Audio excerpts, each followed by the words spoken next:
Allez, on est sur la rive gauche de Paris, près de l'hôpital le Val-de-Grâce, dans le 5e, avec un projet immobilier, j'appelle ça comme ça, puisque en fait, il y a 795 mètres carrés au total, il y a une maison de 320 mètres carrés, et à côté 474 mètres carrés d'annexes, donc des autres maisons, des bien séparés, un studio, machin. Donc peut-être pour une famille de blindés, ça pourrait être pas mal si on fait un achat en SCI en partageant les parts, comme ça on se fait pas allumer la gueule par l'impôt sur la fortune immobilière, vu que c'est divisé en parts du nombre de gens qui habitent là.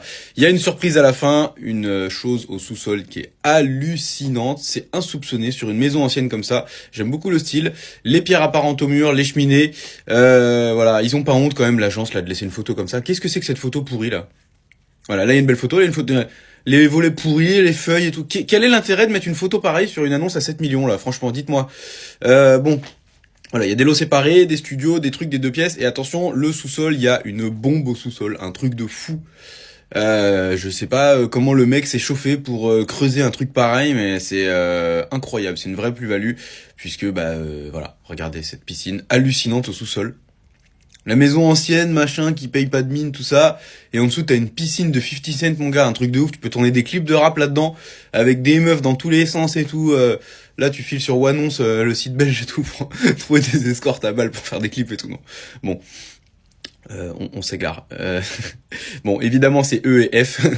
Voilà, et 9245, c'est le prix du quartier au mètre carré. J'ai pas vu comment ça faisait au mètre carré, mais on est à peu près dans les 9000.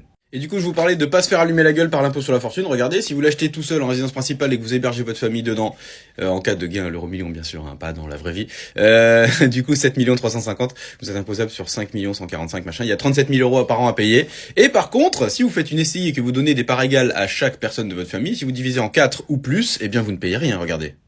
Puisque 7 350 000 divisé par 4, ça fait 1 837 000, et vous n'êtes donc pas imposable avec l'abattement de 30% sur la résidence principale, votre IFI dû est de 0. Voilà comment économiser de l'argent intelligemment quand on gagne à l'euro million, ce qui est évidemment le cas de personne, à part à chaque fois des gens dans des champs au Portugal ou en Angleterre, ça fait plaisir.